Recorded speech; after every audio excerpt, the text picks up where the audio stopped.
Minhan, the Chinese tradition of ghost marriage.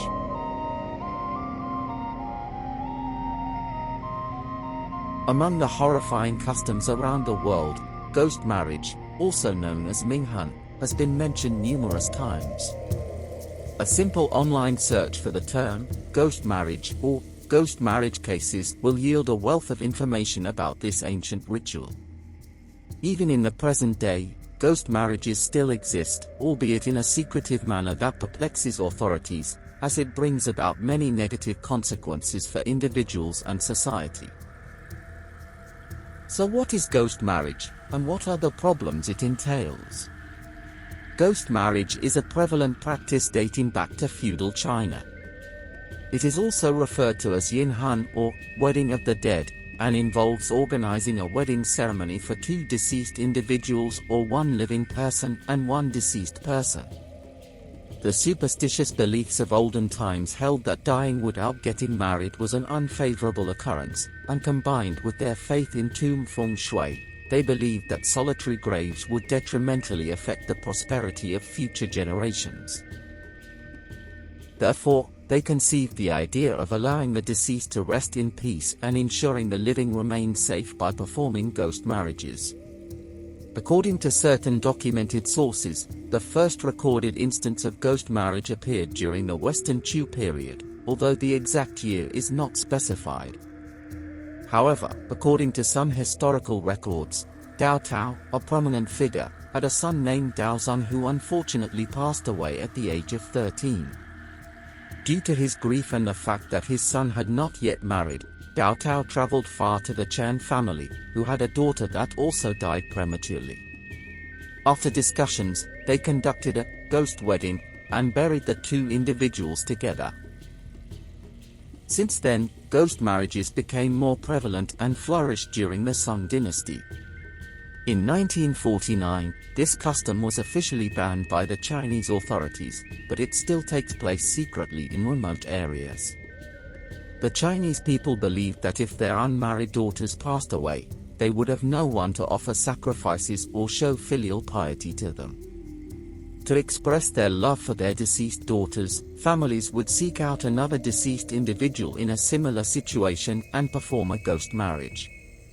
Afterward, the groom's family would take care of ancestral rituals and offerings for their deceased daughter. There are cases where unmarried women who are past the age of marriage are still not married because their families fear mockery.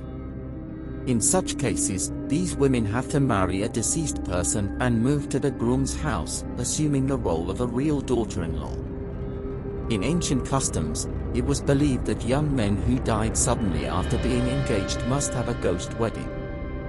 If not, their spirits would disturb the family.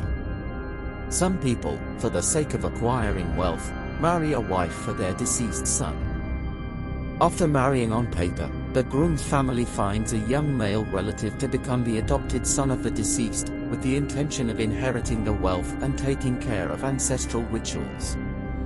In the past, when a child from a family passed away, they would seek out the ghost matchmaker to engage in formalities such as marriage proposals and choose auspicious dates to carry out the betrothal ceremony as a normal wedding. People would attend, give congratulations, and offer gifts, usually in the form of gold or money, which would later be burned along with the effigies of the bride and groom. The ghost matchmaker is a profession that emerged from ghost weddings.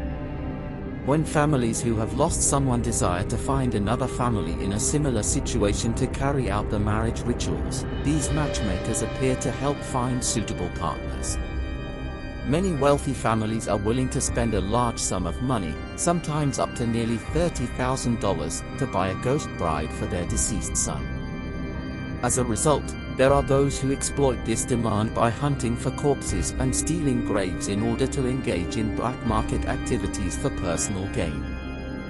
Although ghost weddings are illegal customs, many families still go ahead with them. The price for young women who die prematurely is even higher, and there are even those who heartlessly harm others to sell their bodies for ghost marriages. They may take advantage of others by leaving an envelope containing money or their child's hair, pretending to drop it on the street and waiting for someone curious to pick it up. They would then rush out, accuse the person of theft, and force them to take responsibility and marry their child. There have been numerous disputes and legal battles over the division of money in ghost marriages, often resulting in unequal distribution and lawsuits.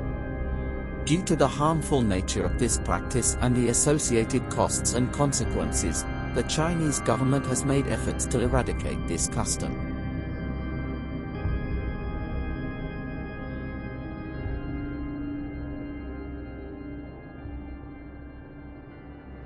The curious tradition of lotus feet in ancient China.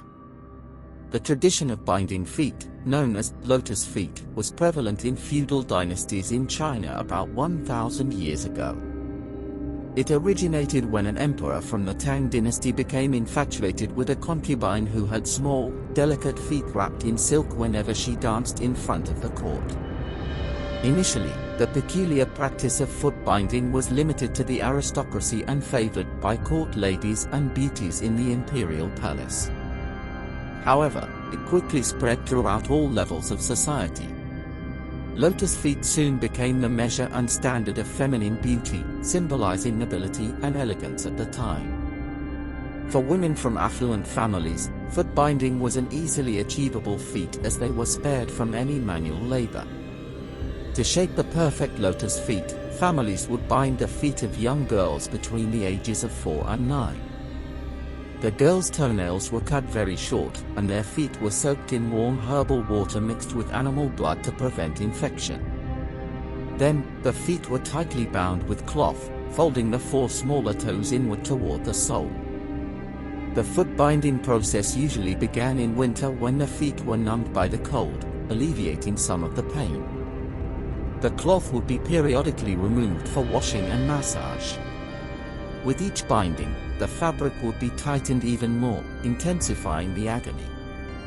The toes were compressed to the point of bone fractures and could even become gangrenous if infected. Despite the excruciating pain and harshness, once the foot binding process started, it was difficult to halt. The tradition of foot binding began in the 10th century and was finally banned in 1911. Some Chinese women with bound feet are still alive today, enduring pain and disability for the rest of their lives.